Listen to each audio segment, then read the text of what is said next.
on PBS SoCal. Tonight, enjoy the best of public television here on PBS SoCal. The workers were literally like slaves. On the next Latino Americans. They're treated like animals, and we're going to change it. Caesar never got past the 8th grade, and yet he was brilliant. From the farms to the schools. We're trying to make schools better, trying to make the country better. The movement's momentum creates mayhem. People being clubbed because they wanted an education. On the next Latino Americans. Thursday at 7 on PBS SoCal. You'd be surprised how many folks you wouldn't know they had a mental illness at all. They've owned homes, they've had successful careers. The label has lifelong stigma for the person who received the label. People do recover from mental illness. Right now I'm living in a 1-bedroom apartment. I have 2 puppies. Life goes on after mental illness, and in fact it can even be better. See the whole story at eachmindmatters.org. Uneasy lies the head that wears a crown.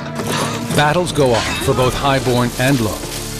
But as the king grows ill, will his wayward son renounce his roguish old friends? What a life dost thou lead? Is he ready to ascend? Wherefore did you take away the crown? Look for Shakespeare's Henry IV Part 2 when the Hollow Crown continues. My royal harem. On Great Performances. Friday at 9 on PBS SoCal.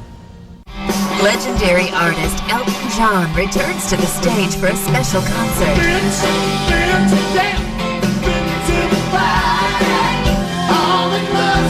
Performing his greatest hits. It's Elton John in concert.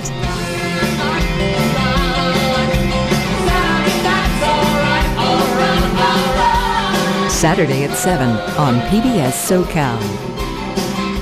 You're watching PBS SoCal. PBS for Greater Los Angeles.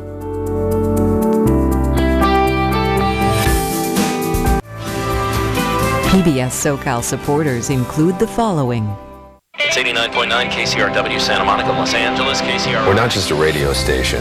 Stations are stationary. We are always in motion. We're explorers. Creators. Curators. We're not on the air. We're in the air. We are a community. With the spirit of Los Angeles. The energy of the world.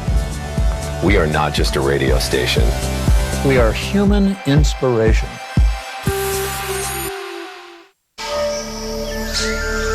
The Yucatan Peninsula in southern Mexico.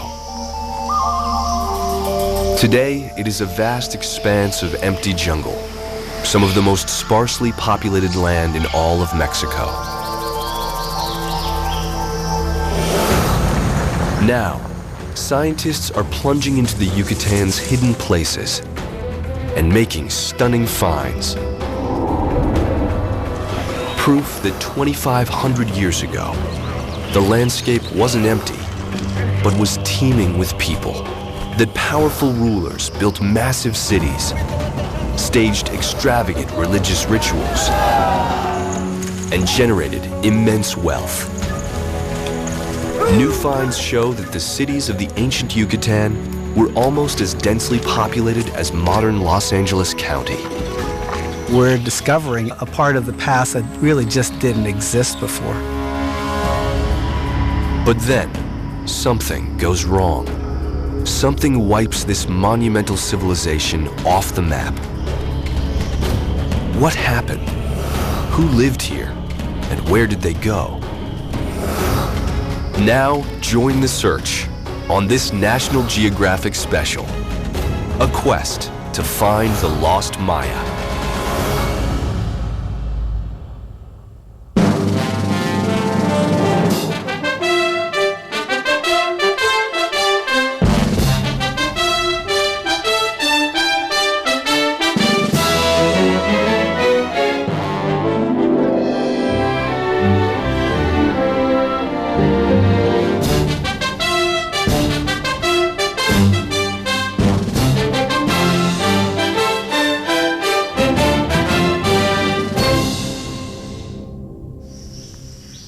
Funding for this program was provided by Explore new worlds and new ideas through programs like this, made available for everyone through contributions to your PBS station from viewers like you. Thank you.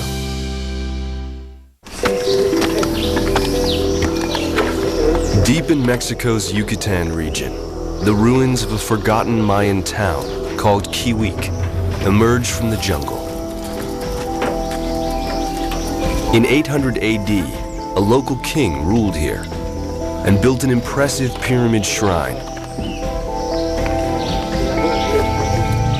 20,000 rocks, cut and stacked 30 feet high. The ancient Maya often placed royal tombs under pyramids. So on a hunch, archaeologist George Bay decides to sink a shaft straight through Kiwik's pyramid. Bueno, para arriba. Vámonos. This building represents an artifact that provides us with information about the evolution of Maya society. By examining it, we hope to understand how Kiwik evolved.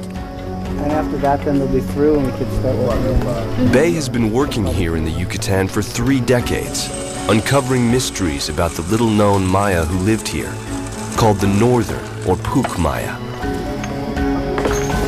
After removing tons of rock, a mystery starts to unfold. Surprises. We have surprises. 21 feet into the hole, he makes an important find. Though to the untrained eye, it just looks like another piece of rubble. Oh yeah, look at that. This is fantastic. This is a vault stone, and so for us, this is a very distinctive type of stone. Here's the face of it. This is the flat face, and this back part of it is cut like this, angled, and that would have stuck into the wall. These special vault stones were not used to build pyramids, but to hold up the ceilings of buildings. Yet inexplicably, here is one deep in the pyramid. And when they dig under the base of the pyramid, they find something even more out of place. The foundation of an ancient building. This full level, it went back like this. This structure is completely new. It consists of several steps in a talud shape. You have an idea of when this might date to? 400, 500. Wow. The pyramid dates to 800 AD. Analysis of pottery fragments confirms the foundation under the pyramid is 300 years older, dating to 500 AD. But that is an impossible date. To understand why requires a trip south to Guatemala, 600 BC, the earliest days of Mayan civilization. Scholars always believed it was here, in a region called the Mirador Basin, that Maya civilization was born. Here, early kings razed the jungles and build monumental cities. Over the next 1,000 years, their civilization becomes the most advanced in the Americas.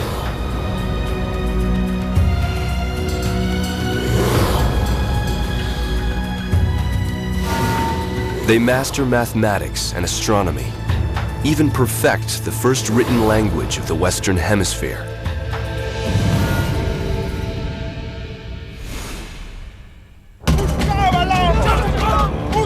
But in 700 AD, there is a massive breakdown. War, political strife, famine rock the Mayan world. Cities are abandoned, and hordes of refugees escape, fleeing north to the Yucatan Peninsula. Previously, the Yucatan had been a vacant lot. Now it is flooded with evacuees, rebuilding their kingdoms and their lives. As part of this wave, one refugee king sets down roots in Kiwik, founds the town, and soon after, builds a pyramid. At least, that's what scientists had always thought. Until now, with the discovery of the ancient building foundation, the dates don't add up. The foundation dates from 500 AD, but Mayan refugees don't arrive here until at least 2 centuries later. Was someone already occupying Kiwik when the refugees arrived? 17 miles away, another discovery raises more questions. Its location is being kept a closely guarded secret for fear of looters.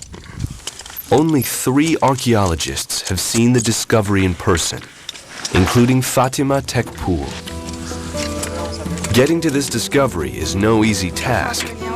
That's because it's 230 feet underground in the bottom of a cave. From here, we're going to go through a tunnel. It's narrow. Only one person will fit through.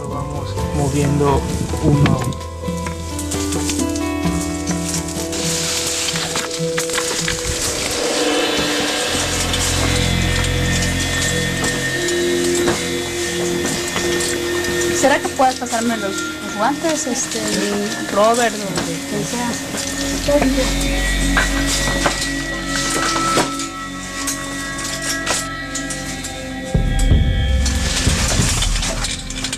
Local residents had known about this cave for years, but had no inkling of the treasure hidden inside. Through a pitch-black maze of tunnels, they come to the remnants of a wall.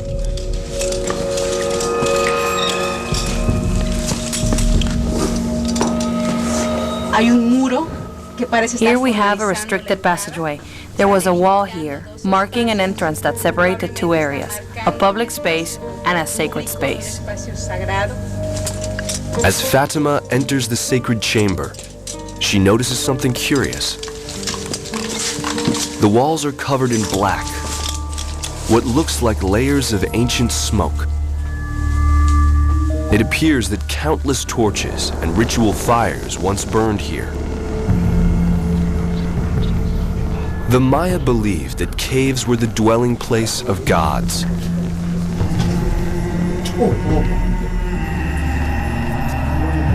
Mayan priests made pilgrimage here on special religious holidays,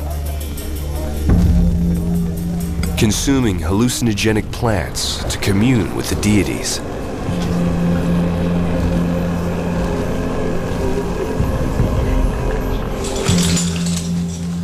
For some reason, the chamber is cluttered with broken pottery.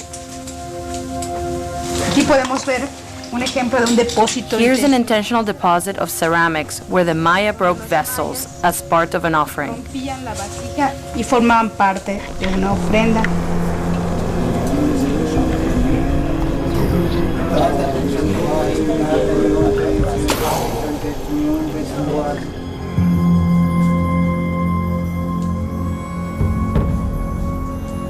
Scholars suspect that breaking ceramics released the power of the offering.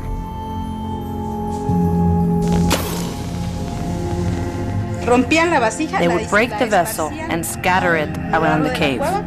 There's almost always one piece missing, so we think that the Maya took one piece with them and perhaps buried it outside the cave.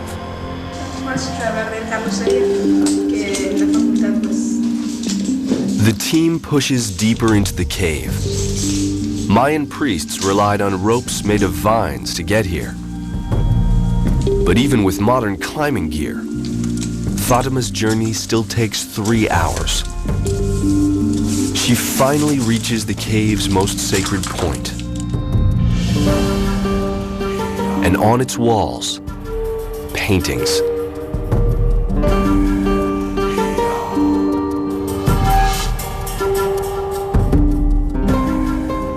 One uses the contours of the cave to create a unique three-dimensional jaguar.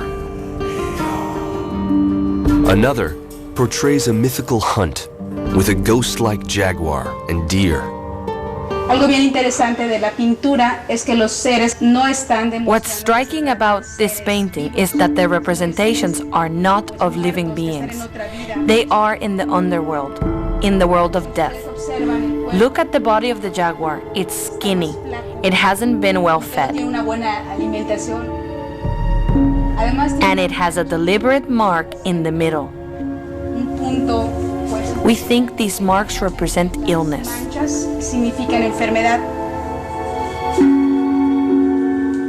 Fatima has studied art in many Mayan caves, but never seen paintings like these.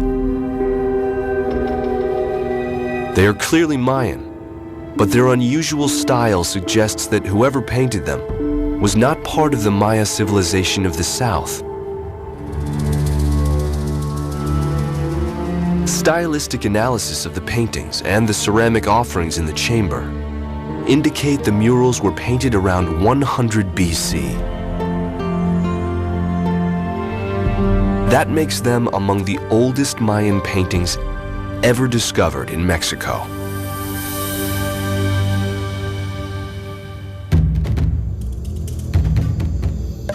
The paintings date to the dawn of the Maya civilization. Scholars call it the pre-classic period. That was 800 years before the refugees from the south arrived in the Yucatan. So who painted these murals? Discoveries at another extraordinary new site may answer that question. Mexican archaeologist Tomás Gallareta Negron is excavating a massive stone city called Xochnaque, completely unknown until recently.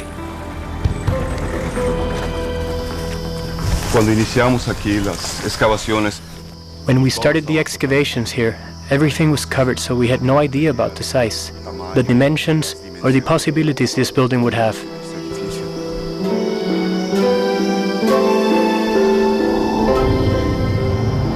Beneath the jungle, Tomás's team uncovered a breathtaking structure. This massive elevated plaza rose 28 feet above the jungle floor and measured 500 feet square. The top would have equaled 4 football fields in size.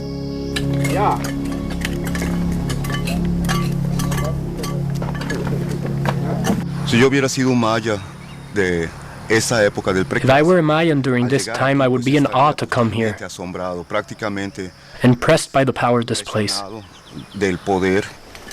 The central patio of this elevated plaza could hold more than 1,000 people. They would have gone up and participated in rituals and festivities on top of this great platform.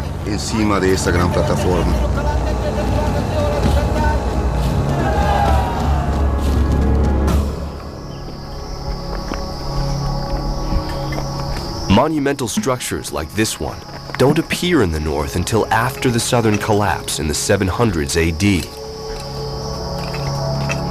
So when the site is radiocarbon dated, the results are a complete surprise.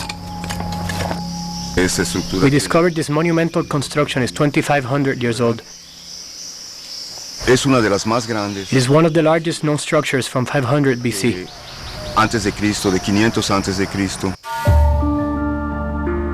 Artifacts found at Xochnaque initially baffle Tomás. Basalt tools from far-off Belize, conch shells from Veracruz, 700 miles away, and exquisite jade from the Guatemala highlands. Their presence here indicates that Xochnaque was the powerful hub of an international trade network. An entirely new portrait of the northern Maya is beginning to emerge. Xochnaque was a metropolis, undoubtedly one of the most important areas of its day, as important as cities found in the southern Mayan area. Obviamente transformando la idea It obviously changes the previous theory that development of the northern Yucatan was something later, caused by the influence of outsiders that came here. Shocknakey is strong evidence against that theory. But if Shocknakey was the cosmopolitan center of a thriving northern society, where is the rest of the empire? 60 miles away, just outside the modern Yucatan city of Mérida, excavation for a new road network is unearthing scores of sites just by chance. 190 new Mayan towns to date and counting. The map of the ancient Yucatan is shifting rapidly, exploding with previously unknown cities and towns. We found that there's a lot more people, a lot more agriculture, and a lot more happening here than we ever imagined, and at a much earlier date than we ever imagined. We thought there were just little hamlets out here. Now we'll have very complex towns, and we might even have urban centers. The whole idea of a much more complex society is emerging up here, and it's on the par, I think, with Guatemala. We were walking right by these sites for decades without understanding them. It wasn't like we had to go dig for these places. They were right under our noses. We just weren't seeing them, which is amazing if you think about it.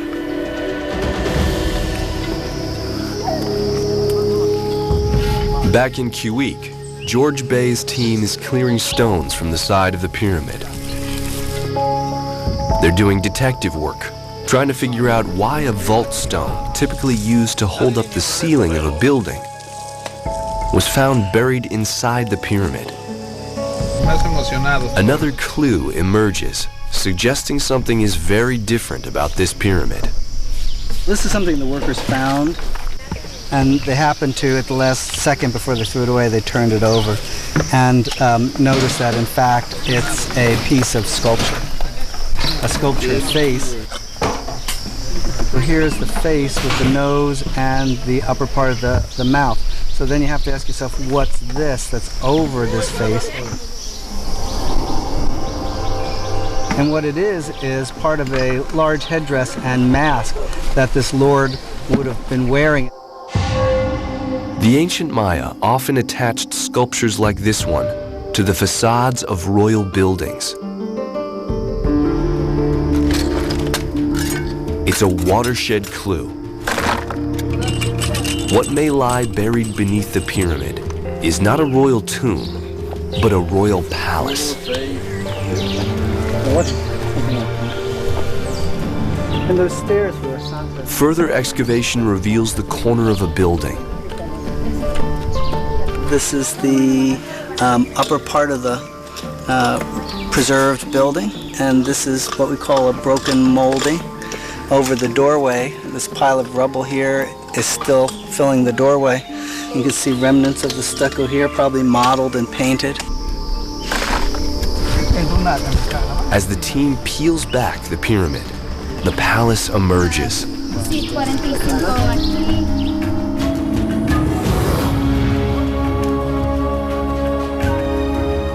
It consists of 3 buildings, a temple on one side, the royal family's residential quarters on the other, and a throne room in the middle. But why would the king of Cuique build a pyramid on top of a palace? The Maya like to see spaces as having power.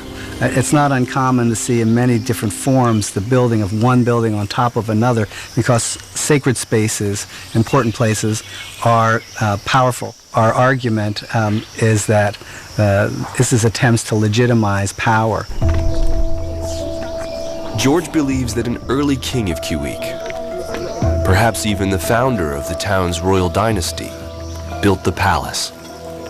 Centuries later, another king built the pyramid over his ancestor's home, making a direct connection to his ancestor's power, enhancing his own.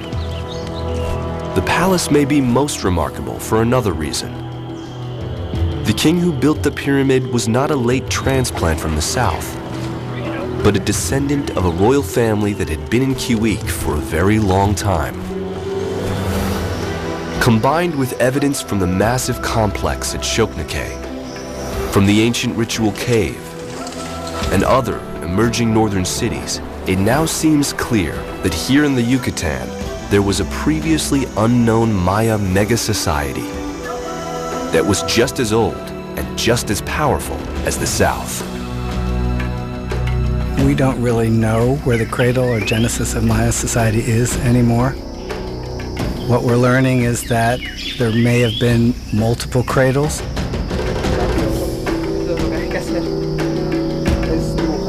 The South can no longer lay sole claim to the title, birthplace of the Maya.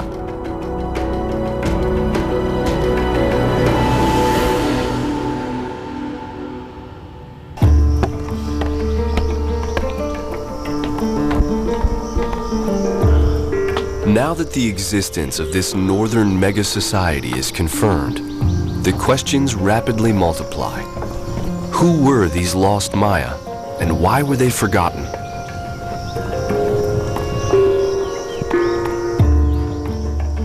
The average person that thinks about Maya sees these great monumental cities. What they don't realize is that for every one of those cities, there are dozens of medium-sized towns like Kiwik that house maybe 3,000 to 4,000 people. From a lookout tower near Kiwik, it's easier to make sense out of the entire site. In Bay's view, Kiwik was the quintessential northern town. You're actually looking at what would have been downtown Kiwik, the city of Kiwik, where that small hill is. That's the center of the city. Initially, they thought the extent of Kiwik was limited to the core area around the pyramid. But within a mile of the center, they discovered a sprawling hilltop estate with a massive staircase, suggesting Kiwik might have been the hub of a much bigger complex.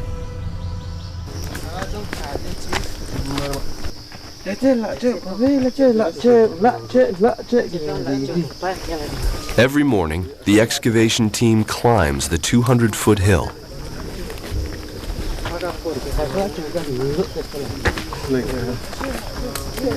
The ancient Maya would have come up that path, which would have led right to this spot.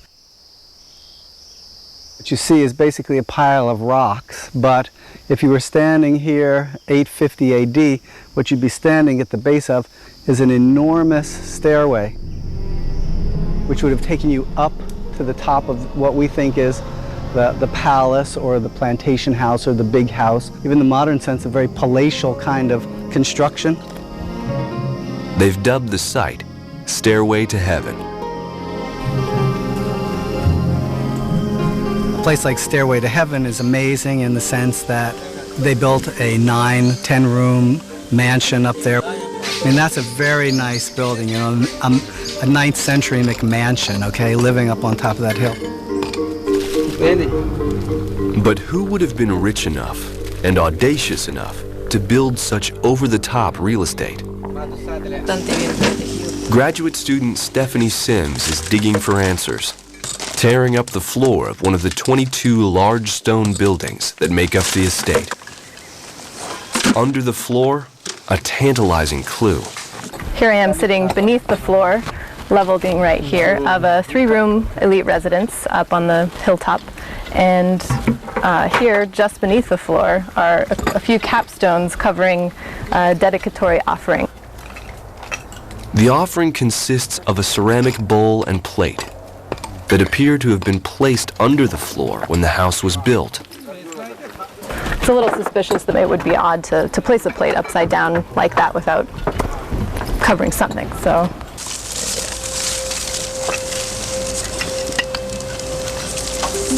As the team carefully removes the plate, specks of evidence surface.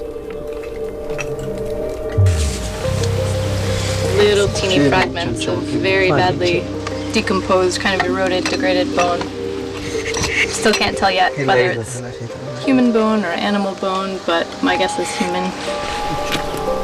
The large capstones flanking the offering may be hiding something else. It was a common practice of the Maya to rebury the defleshed bones of their deceased ancestors. It's called secondary burial. Our thinking with these secondary burials is that they're bringing bones or parts of family members to new locations to sanctify the structures that they're building.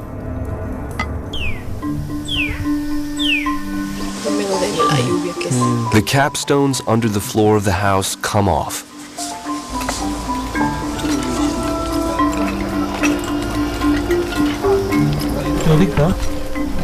At first, nothing but dirt. But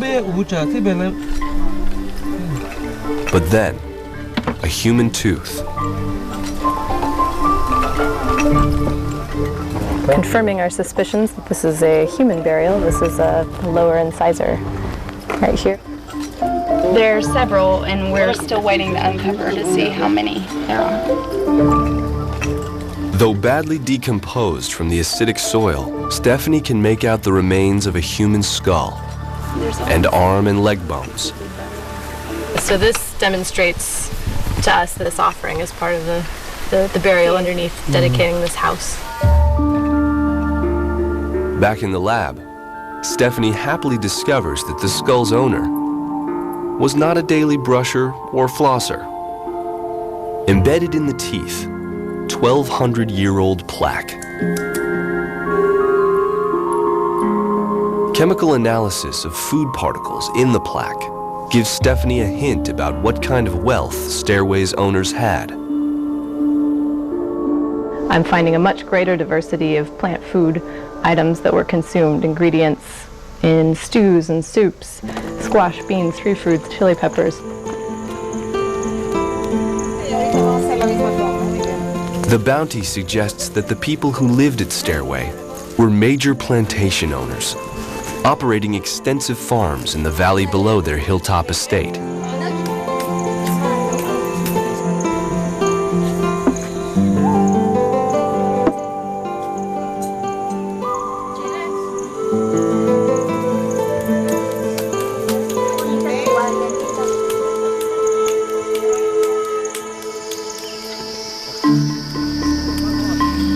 As George's team surveys nearby hills, it's clear that Stairway is not an isolated example, but one of dozens of estates.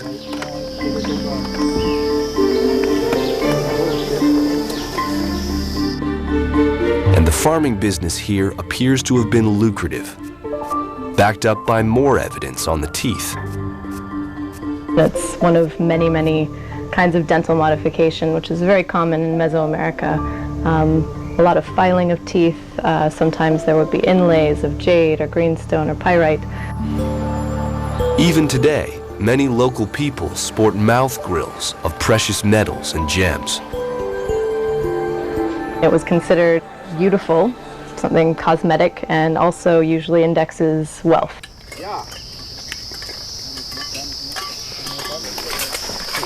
Other indicators of widespread wealth emerge. Wow, this is fantastic, man. Yeah, it's Many secondary buildings at sites like Stairway, houses belonging to skilled workers like this one, are built of stone, a rarity in ancient Central America. That's amazing. What it suggests is that we're not looking at a large peasant population that's under the hands of a very small royal elite, but that wealth and prosperity have spread over almost half of the population.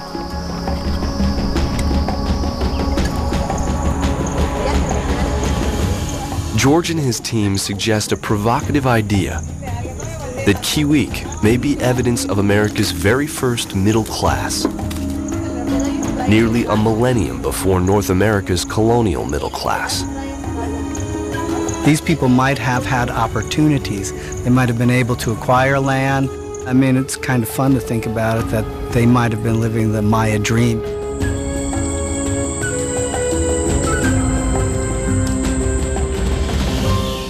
If there was such a thing as the Mayan dream, this is where it happened. Kiwik and Stairway are nestled in a lush region of the Yucatan called the Puc. Soil here is fertile, natural resources abundant. It looks like an ideal place for human habitation. Except for one thing. The Puc region has no water sources, no rivers, lakes, streams, creeks. These people depended on controlling, collecting, and managing rainwater. So how did they do it?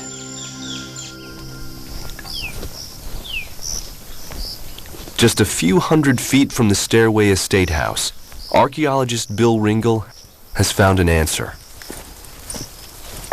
Water falls heavily here, but only 6 months of the year. For the rest of the time, it dries out and virtually no rain falls. And this was one of the primary adaptations of the Puc Maya to this rather waterless environment. This underground cavern is actually a man-made cistern called a chultun. Try to keep that rung seated if you can by holding the bottom. It was a work of sophisticated engineering, carved out of the limestone bedrock. Over here we can see how these chultuns were constructed. First of all, they would bore through the harder caprock, and then once they got under to this underlying softer marl, they would excavate out and make this large chamber. The last stage would be to cover it with stucco, and you can see the thickness of the stucco here, this pinkish material. The stucco functioned as a waterproof lining. The Maya expertly engineered the patios, rooftops, and plazas of Stairway to Heaven to capture every last drop of rainwater. Then drain it into 8 chultuns scattered throughout the estate. The entire hilltop functioned as a giant rain barrel. So how many people could this ingenious waterworks support? To find out, Bill Ringel and engineer Andrew Willis are deploying some cutting-edge technology of their own. This is a LiDAR scanning system. It works by bombarding the surface with a laser beam. The laser maps the contours of the chultun, creating a 3D model. The scans reveal that Stairway's chultuns have an average capacity of about 10,000 gallons apiece. They calculate that the typical family of 6 consume 27 gallons a day. So Stairway's chultuns could have supported 7 families through 3 rainless months. These advanced waterworks formed a liquid foundation for life on Stairway and for dozens of other wealthy kingdoms like Kiwik nearby.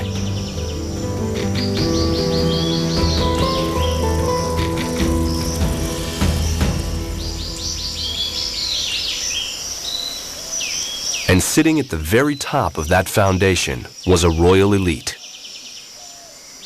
George Bay has found hints of their surprising wealth hidden in the jungle. The ruins of a majestic palace.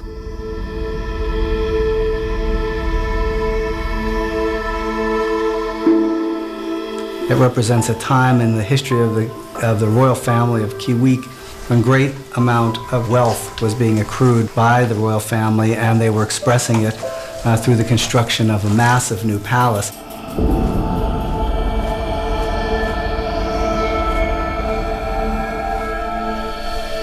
The king of Kiwik had built the pyramid over his old palace, so on the adjacent lot, he upgraded to deluxe new accommodations. The new palace boasted 15 major buildings and 2 ceremonial plazas. From previous finds, George knows the buildings were adorned in ornate sculpture and painted stucco. This is one of the best preserved buildings in the new palace.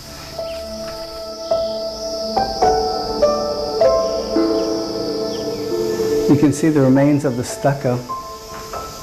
But they would have been painted sometimes with elaborate murals. And then there would have been beams hung from certain parts of the roof for curtains or tapestries, and a variety of furniture would have found its way in here.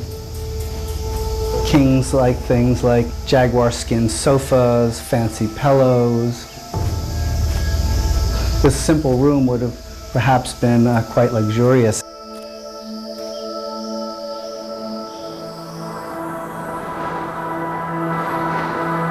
By 800 AD, the Northern Mayan society is over 1,500 years old. Its people have mastered this harsh landscape. Their facility with water allows for large-scale farming and generates vast wealth for their kings, and even for a new middle class.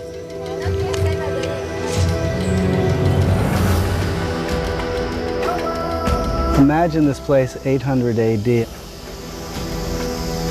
You would have seen the vast landscape of towns, villages, cities, the smoke rising from thousands of cooking fires as women prepared the evening meals, men coming back from their fields. But along with this portrait of a prosperous society, Bay's colleagues Bill Ringel and Tomas Gallareta are finding evidence of a disturbing political trend on the rise. 20 miles from Kiwik, the majestic city of Uxmal. In the 800s, it rose to become the powerful political capital of the region. Local kings, like the king of Kiwik, likely traveled here to conduct diplomacy and pay tribute to Uxmal's royalty. Ringel wants to show Bay how these buildings underwent a peculiar modification in the 800s. An unmistakable new image was added to their facades. What's really interesting is that little image right there, a feathered serpent. And actually there are two feathered serpents here. When they intertwine across the facade, you need visual images. Ringel believes the serpents are a symbol of a powerful religious cult. It was called Quetzalcoatl, or the feathered serpent.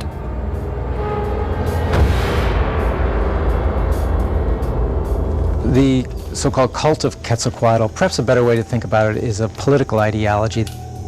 And of course it had religious overtones. Cult's perhaps the wrong word because it suggests something kind of small scale and extra governmental. This was political ideology, front and center. To gain admittance into this cult, a local king, like Kiwik's, had to submit to a rigorous initiation.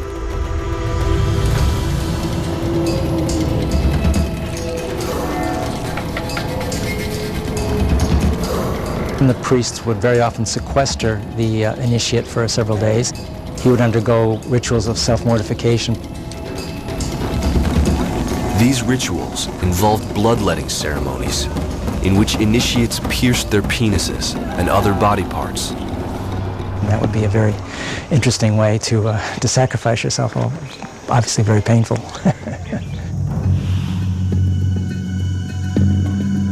Another image on the facade represents the journey of an initiate. A small man being spit out of the mouth of a feathered serpent.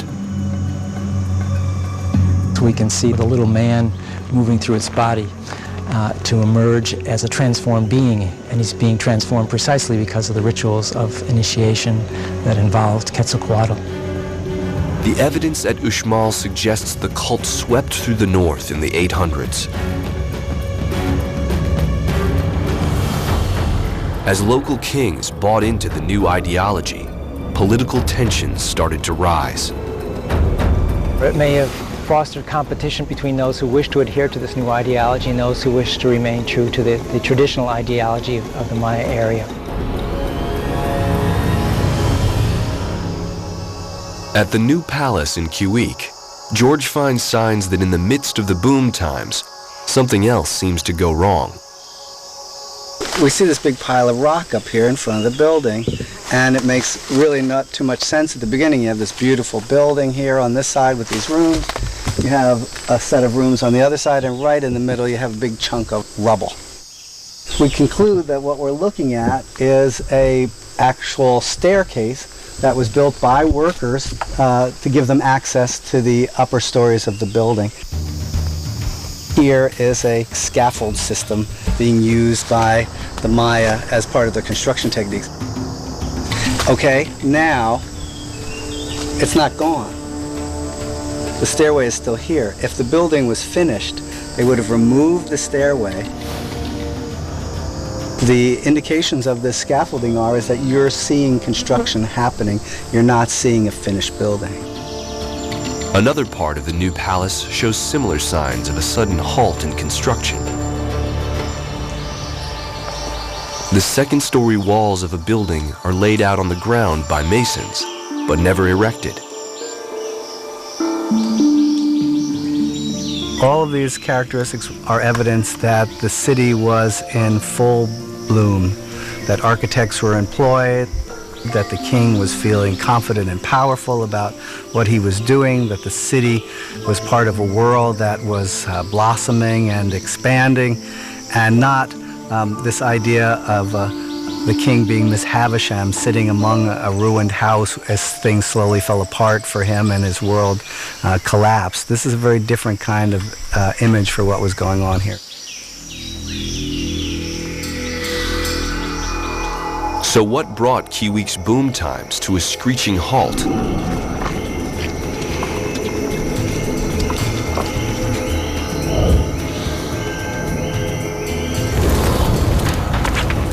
At first, war seems an obvious explanation.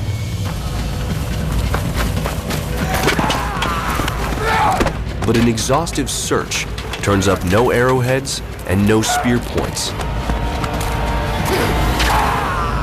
But then, at Stairway to Heaven, the Hilltop Estate, the team finds clues that at the same time construction halted on the palace, this site was abruptly abandoned. Fantastic.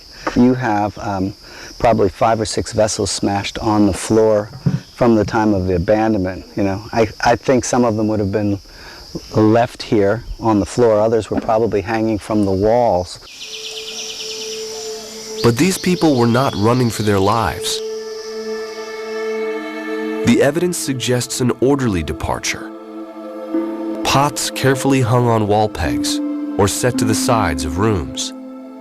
They were left intact and only broke later as the abandoned building began to crumble. But it looks like most of them are right along the edges of the interior, which really looks like they're taking some time to put these vessels somewhere to guard them at the time they're leaving them. Kind of like making things neat right before you leave the house. Right, kind of tidying up in some way.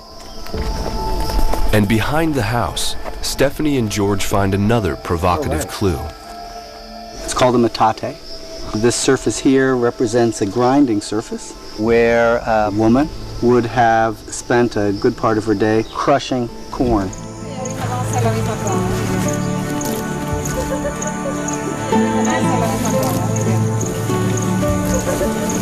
They were as common in Mayan kitchens as microwaves in our own. But Stairway's metates are left in a revealing way. These metates were turned over on their side. To turn over a 200, 250 pound rock on its side, I think it's obvious that this was an intentional act. If it was left this way, it would have filled with water and plants and larvae and mosquitoes. But by turning it over on its side, it's even now maintained itself relatively clean. So this little rock actually has a pretty big story. When they abandoned Stairway to Heaven, they thought they were going to return at some point.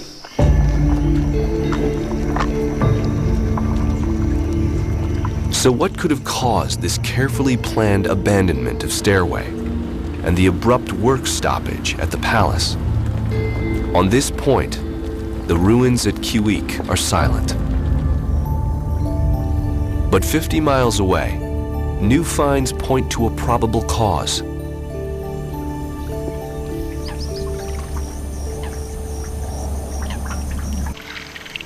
The Pook has no water of its own, but on the edge of the region is a small lake called Chichen Canab. To study climate change, a team of scientists has extracted core samples from the bottom of the lake. In a lab at the University of Florida, geologist Mark Brenner identifies a telling pattern. These are sediment cores from Lake Chichen Canab on the Yucatan Peninsula. Lake sediments are wonderful recorders of past environmental history.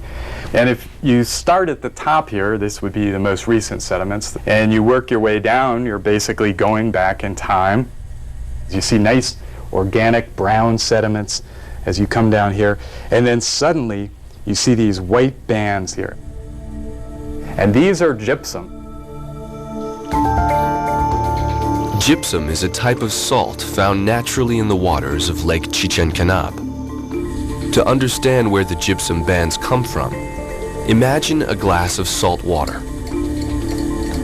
If enough water evaporates, salt separates out of the water. In times of drought, lake water evaporates, leaving the gypsum behind, where it settles in a layer at the bottom of the lake. The gypsum bands record a period of time when Lake Chichen Canab's water level plummeted. But when was it? When Mark sends the gypsum layers for radiocarbon dating, he discovers a stunning coincidence. What was really cool about this core is that when we did the radiocarbon dating, we found that it actually coincides with the Maya collapse. The droughts align perfectly with the abandonment of Kiwik. But a close inspection of the core sample reveals an even more important detail. If you look closely here, throughout the cores, you'll find these little white specks. And what you're looking at there is very minute snail shells. Snail shells can act as tape recorders, providing a precise climate history. Locked into the shells are two distinct oxygen isotopes. During times of drought, one type dominates and is detectable in the shell's chemical makeup. When Mark analyzes them, he discovers a series of droughts with an off-the-charts intensity.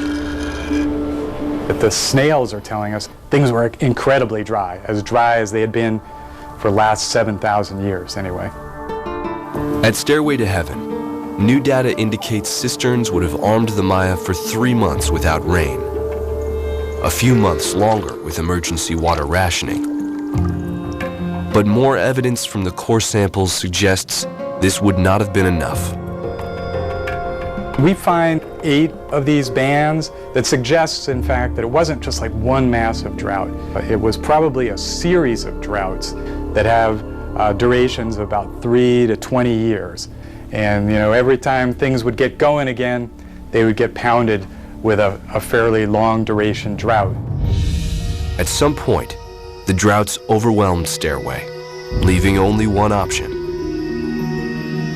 All it would take would be a short period of time in which there is no water in those cisterns, and those people would have to leave that hill. It's simply impossible to live there. The various families, elite families, they were reaching a point where they were having to make a very difficult decision, which was to leave Stairway to Heaven. They loaded what they could of their lives onto their backs and carefully stored the rest. When the rains returned, they fully expected they would too.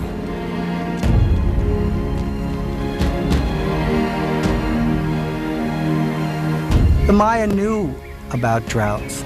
They were probably a civilization designed to respond not only to managing rainwater, but managing a lack of rainwater too. It's not a surprise they left. What becomes the question for us is why they don't come back.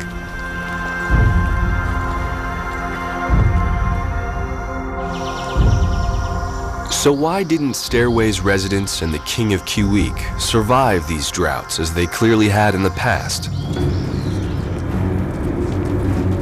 The extreme intensity of these droughts was disastrous, making a carefully managed response their only hope. But Bay and Ringel speculate the North's political establishment was falling into disarray, distracted by the cult of the feathered serpent. The collapse in the Northern Maya apparently began during the 9th century, and that's also the time period during which this feathered serpent ideology was introduced. And this undoubtedly led to rivalries with respect to power brokering.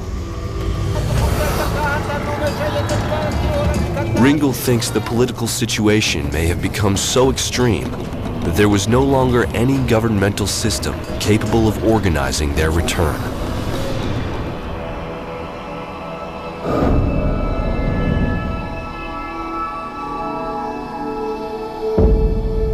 With a stable government, the Northern Maya might have survived, but it wasn't to be.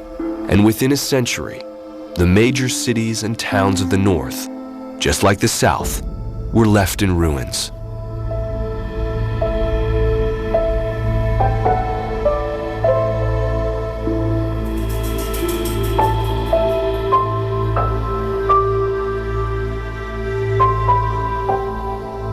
The reasons for the collapse varied from place to place in my area. In some places it was more environmental, more climate related, more warfare related, more political mismanagement, but there once used to be great cities here, but it's long gone.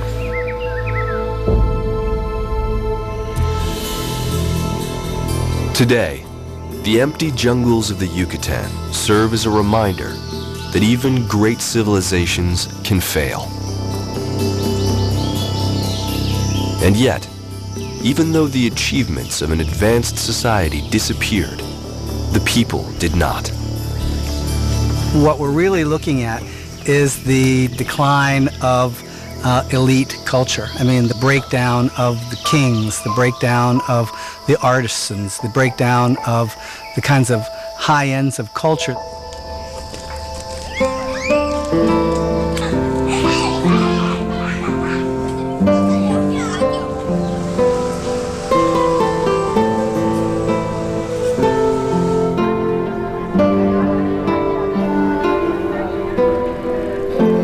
People say, oh, the Maya disappeared. But really, there are millions of Maya speakers. When you look around here, you look into the faces of the people, and you're looking into the faces of the classic Maya.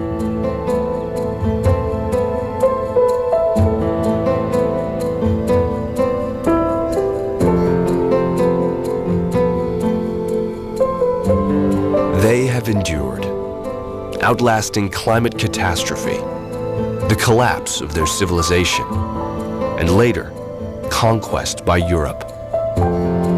In their faces, a reminder of a long-forgotten civilization, at last re-emerging from the shadows.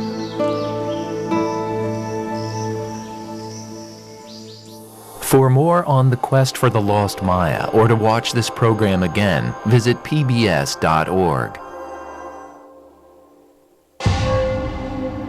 Quest for the Lost Maya is available on DVD. To order, visit shoppbs.org or call us 1-800-PLAY-PBS.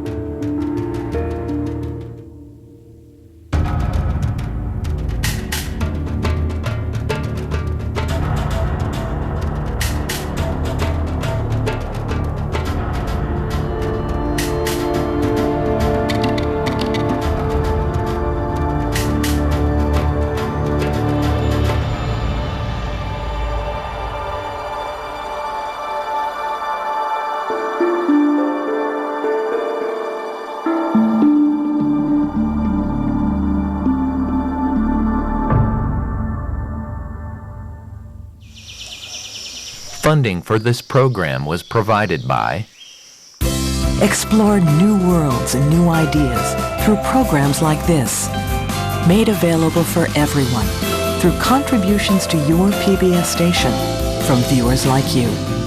Thank you. Be more. PBS. Miss Smiley, join me next time for a conversation with Oscar winner Marcia Gay Harden about her new movie Parkland. That's next time. We'll see you then. There are many ways to support your station, but the easiest way is to become a sustaining donor. Hi, I'm Paula Kerger, President and CEO of PBS.